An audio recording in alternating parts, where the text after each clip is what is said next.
How do you describe the style of writing in this? As simple and easy as I could make it.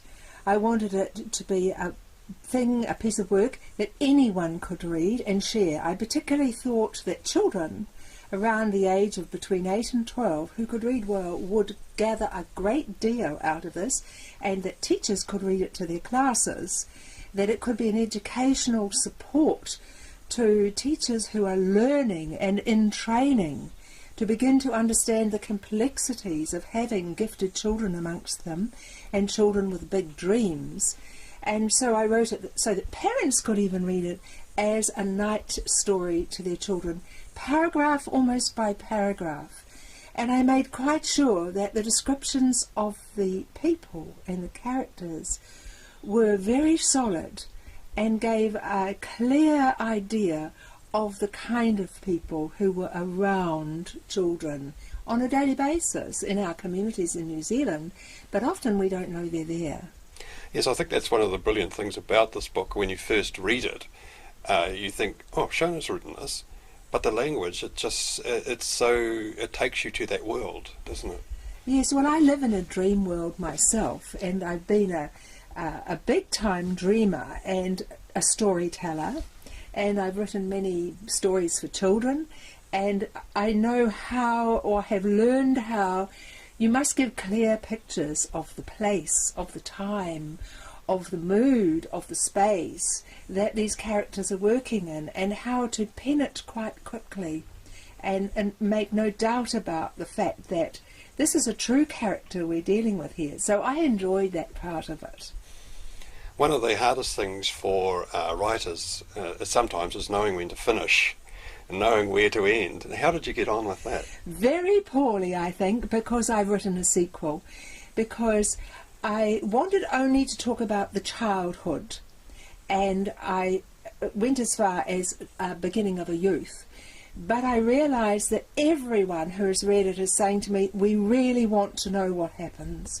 We really need to follow this life along now, especially the younger creators who have gone through art houses and who are struggling in education at a more advanced level, have said to me, please write the rest of it. So I turned round and did it, and found it fascinating. And it really just was able to pull from experience of the wonderful people who I've been fascinated with in the Children's Art House Foundation movement. So there is a second novel? Yes, there is. And it could be considered part 2 of The Dream, which is bigger than I am.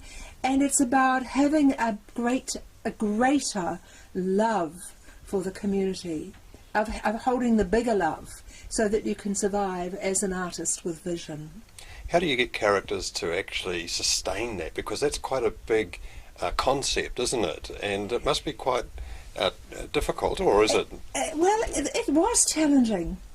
And in order to write the sequel, I had to lock myself away, as I can do. I'm quite a good hermit, although people think I'm a very social animal.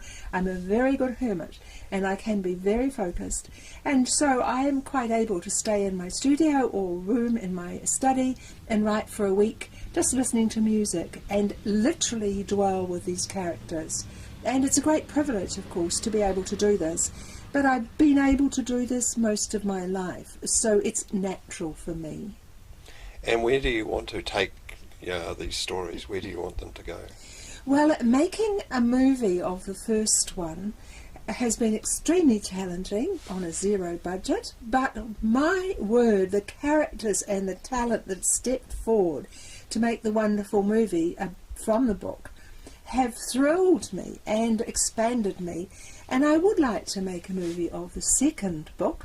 However, it is quite a beast. It's a very big legend and story, and that would take some negotiation. But we'll see. If the pressure comes on, well, I'm up for it.